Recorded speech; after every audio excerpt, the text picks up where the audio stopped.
Hey guys, Mr. Jalapeno here with another episode of Jalapeno Drywall. I'm going to show you step by step on how I repaired it, so stay tuned. So the first thing I did was I made a pit stop at Home Depot, that way I could restock on some of the materials that I usually use on a day-to-day. I like to grab some of these 1/4-inch rollers, that's for smooth surfaces, and then I grab some of these 1/2-inch rollers, those are for more like textured walls. Those metal trade liners also come in handy whenever you're painting. And for the caulk, I personally like these Alex Fast Dry because they're paintable in 20 minutes, so it speeds up the process a little bit more. And also you can't forget about the blue tape and plastic, that's very important. For the primer, there's a lot of options, but this is the one I like. And for the drywall mud, a lot of people like to use the joint compound, but I like to use this Easy Sand 5, that way I could finish the repair in one day. If I was to use joint compound, it would take a couple days to complete this repair, which doesn't make business sense for me. I also grabbed a couple texture bags from that Easy Pro texture system. That stuff works great for this type of repair. But anyways, first thing I did was I laid down some plastic, that way I don't make a mess. I then grabbed my utility blade and I cleaned up the area around the patch, as you can see right here. This is going to help the drywall piece lay nice and flat. The HVAC guy who referred me to this client did an excellent job cutting the drywall. He actually cut it stud to stud, so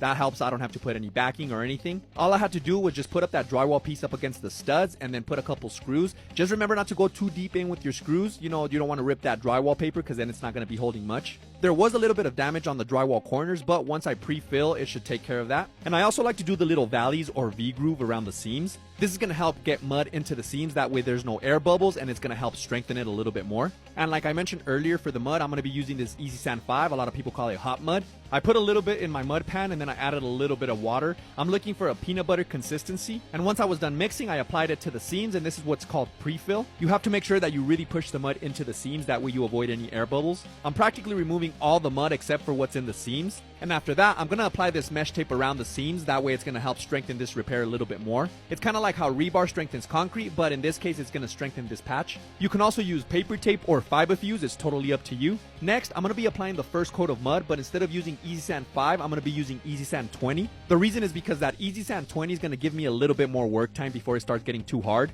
When mixing the first coat, instead of doing it like peanut butter, I recommend like a sour cream consistency, if that makes any sense. If you do it this way, it just helps that mud spread a little bit better, like I'm doing here. The main goal on the first coat is just to spread out the mud evenly. As you saw there, I used my 12-inch to just spread everything out, and then I'm just using my 8-inch knife to feather out the edge, that way there's not going to be a thick edge and it's going to blend in better with the wall. And to smooth out the hot mud even more, I'm going to be using this level 5 24-inch blade. I have different sizes of these level 5 blades, but this is the one I use the most. And so if you're getting any value from these videos, don't forget to follow and subscribe for more content like this. But anyways, now the first coat is pretty much done. I'm going to set up a fan, that way it speeds up the process and it dries a little bit quicker. After about an hour, I'm going to use my 6-inch drywall knife to wet sand the patch. That's going to help not create any drywall dust, that way it doesn't get all dusty everywhere. Then for the second coat, I mixed another batch of hot mud, that way I could apply it over the first coat. This is going to help fill in any uneven areas around the patch. After I was done with the second coat, I grabbed a wet rag and wiped off the edge around the patch. Remember, I'm trying to blend it in as much as I can to the existing wall. If you have smooth walls, let it dry for a few hours and then you could go ahead and prime and paint.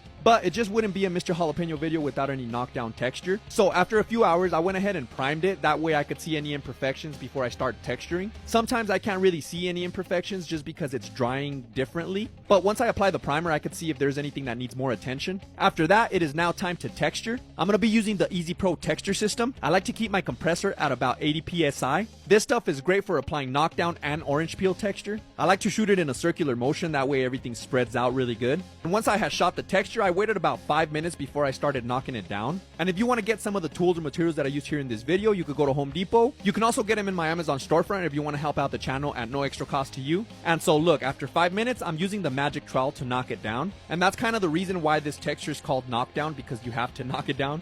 If you don't knock it down, it just kind of looks like heavy orange peel, which in my opinion doesn't look the greatest. Unfortunately, the texture does take a little bit longer before you can start painting, but once it's dry, all you have to do is just wipe off the overspray and it should be good. The client is going to end up painting the whole laundry room, so he said not to worry about painting it. And yeah, what do you think of this repair? Should I have done something different? Let me know in the comments. Jalapeno Solutions.